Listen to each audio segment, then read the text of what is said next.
How's it going, guys?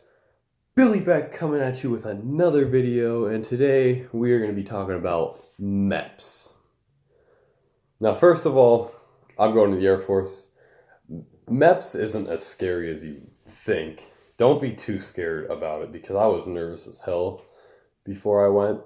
But I wasn't too nervous because I had a friend that told me a whole bunch of stuff about it, and it helped a lot actually. And there's nothing to be worried about. So my experience at MEPS was pretty good actually. I had no problems. Well, the day I left was in the morning. It was like at 10, and I had to drive to my recruiter's office, and he just kind of gave me the gist. I had to do a whole bunch of paperwork, and then a driver had to come and get me, and this driver was a dickhead, like straight out, like freaking text messaging on the phone. He almost ran and he almost back-ended someone, and I was pissed. Well, anyways, I got there alive, and I still had to take my ASVAB because we took our ASVAB when I was in my junior year of high school, and I guessed on it, and I didn't do good. So my whole plan was to be a diesel mechanic, so I had to qualify to be a diesel mechanic or special maintenance. And I had to do good on my ASVAB, and luckily I did good enough to be special maintenance. So I got dropped off at the federal building in Pittsburgh and did my ASVAB, and then right after that I had to wait for a whole bunch of kids that were in my group type of deal to be done, and we got to leave. So we got to our hotel at roughly like 7 o'clock at night. So we were kind of exhausted, but it wasn't terrible. Met a couple new friends, blah blah blah. I'm starving when we got there, so the first thing I did was go eat, and then after we go eat, there's something that's called like a freedom room, where it has like Xboxes, PlayStation. You can play that 2K. That's what I did, and the guy that was there that was in charge of the whole freedom room was a army veteran, and he was kind of harsh. One thing, I don't know if this applies for everyone, but it applied for us. He's going to give you a blue bookmark. You keep that blue bookmark and you keep it in tip-top shape, because he'll give that to you right as soon as you get there at like 7, and then like 12 o'clock at night, you're going to go back to the freedom room and everyone gets to meet up, and you have to give that bookmark to him.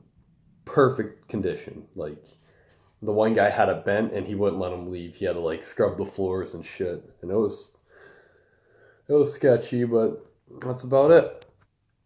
And then we went to bed at like 5. I didn't go to bed until like 3 because I'm a retard. And we had to wake up at like 5. So I was running off 2 hours of sleep. Right as soon as you wake up at 5, you go and eat breakfast. You talk about what your day is going to consist of. And you get on the bus and you go back to the federal building.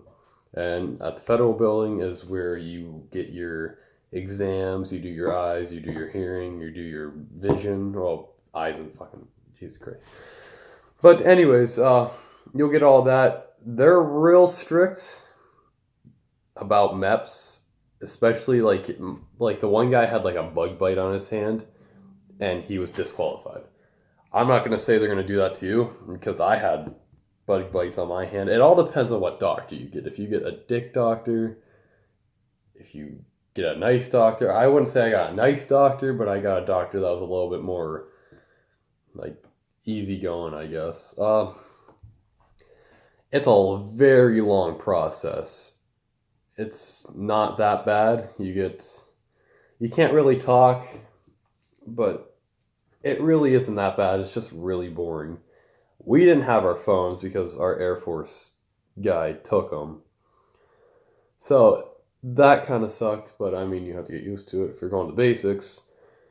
So it was like a 7 to 8 hour process, and I was exhausted. But once you finally get sworn in, you feel like $1,000,000 and you can just go home.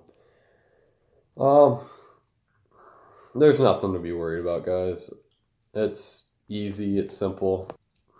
Another thing is, I bet your recruiter probably made a big deal about you and the doctor in the exam, or like not the exam, but the interview.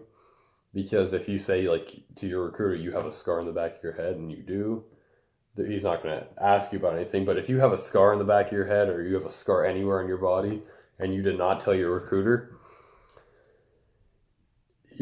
probably going to tell you to lie.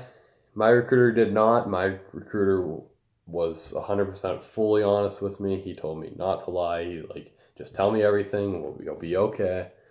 And I told him everything, and the doctor asked me everything I told him, and it was a yes, no. Well, all the things I said no to my recruiter was a no to the doctor. So don't lie, because that could get your recruiter in trouble.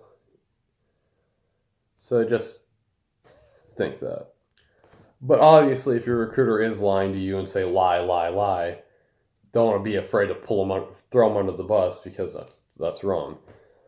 But anyways, after MEPS got over, the same guy picked me up and I got dropped off back to my recruiting station, and I got like a goodie bag full of like Air Force stuff.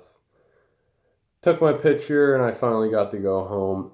It was a fun experience, but it is a pain, I guess, just for how boring it is. It's not hard at all, though.